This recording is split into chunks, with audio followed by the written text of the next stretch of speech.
ഇന്ന് നമ്മൾ മുട്ട കൊണ്ടുള്ള ഒരു ഡിഷാണ് ഉണ്ടാക്കുന്നത്. അതിനായിട്ട് ഞാനിവിടെ 4 മുട്ട എടുത്തിട്ടുണ്ട്. നിങ്ങൾക്ക് മുട്ടയുടെ അളവിൽ കൂട്ടുകയും കുറയ്ക്കുകയൊക്കെ ചെയ്യാം. അപ്പോൾ ഈ മുട്ട നമുക്കൊന്ന് ചെറിയ പീസുകളാക്കി ഒന്ന് കട്ട് ചെയ്തെടുക്കണം. അപ്പോൾ നിങ്ങൾക്ക് മഞ്ഞക്കരു വേണ്ട എങ്കിൽ അത് മാറ്റിയിട്ട് വെള്ളം മാത്രമായിട്ടും ചെയ്യാം. മഞ്ഞയും കൂടെ ചേർത്ത് ചെയ്യണമെങ്കിൽ അങ്ങനെയും ചെയ്യാമേ. ഞാനപ്പോൾ ഇതൊന്ന് ചെറിയ പീസുകളാക്കി എടുക്കട്ടെ. ഇതിനി നമുക്കൊരു ബൗളിലേക്ക് ഇട്ട് കൊടുക്കാം. ഇതിലേക്ക് ഞാനൊരു 1/4 ടീസ്പൂൺ മഞ്ഞൾപ്പൊടി, 1 ടീസ്പൂൺ മല്ലിപ്പൊടി, 1 ടീസ്പൂൺ കാശ്മീരി മുളക് പൊടി, 1 ടീസ്പൂൺ ഗരം മസാല, 1 ടീസ്പൂണോളം കുരുമുളക് പൊടി.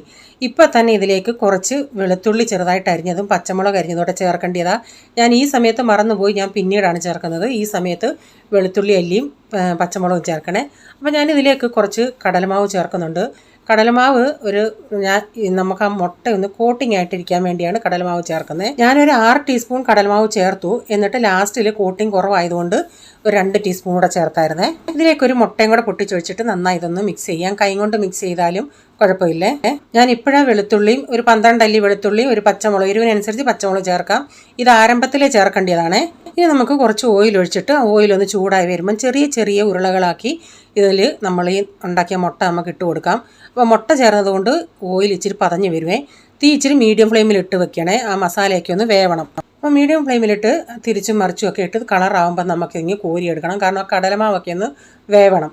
അപ്പോൾ ഞാൻ 2 ട്രിപ്പായിട്ടാണിത് എല്ലാം ഇങ്ങനെ വറുത്തെടുത്തത്. ഞാനൊരു പാൻ വെച്ച് ഈ വറുത്ത മുട്ടയിൽ നിന്ന് തന്നെ 2 ടേബിൾ സ്പൂൺ ഓയിൽ ഒഴിച്ചിട്ടുണ്ട്. ഇതിലേക്ക് ഞാനിവിടെ കുറച്ച് 12 അല്ലിയോളം വെളുത്തുള്ളി വട്ടത്തിൽ അരിഞ്ഞതിലോട്ട് ചേർത്തിട്ടുണ്ട്. ഞാനിവിടെ ഇത്രയും സവാളയും ക്യാപ്സിക്കും എടുത്തിട്ടുണ്ട്. സവാളയൊക്കെ ഇങ്ങനെ ഇതിലായിട്ടാണ് എടുത്തേക്കുന്നത്. എന്നിട്ട് ഈ വെളുത്തുള്ളി ഒരു മിനിറ്റ് ഒന്ന് വഴറ്റിയെടുത്തതിന് ശേഷം നമുക്ക് ഹൈ ഫ്ലെയിമിൽ തന്നെ ഈ സവാളയും ക്യാപ്സിക്കും കൂടി ഇട്ട് അതുകൂടെ ഇച്ചിരി ഉപ്പിട്ടിട്ടൊന്ന് അതൊന്ന് വാട്ടിയെടുക്കാമേ. ഒത്തിരി അങ്ങ് വഴരണ്ട. ഒരു 1-2 മിനിറ്റ് ഹൈ ഫ്ലെയിമിൽ ഇതൊന്ന് വാട്ടിയതിന് ശേഷം ഇതിലേക്ക് ഞാൻ 1 ടേബിൾ സ്പൂൺ ചില്ലി സോസാണ് ഒഴിക്കുന്നത്. ചില്ലി സോസ് എൻ്റെ ഇത് കുറവായിരുന്നു. 1 tablespoon soya sauce, 1 tablespoon schezwan chutney.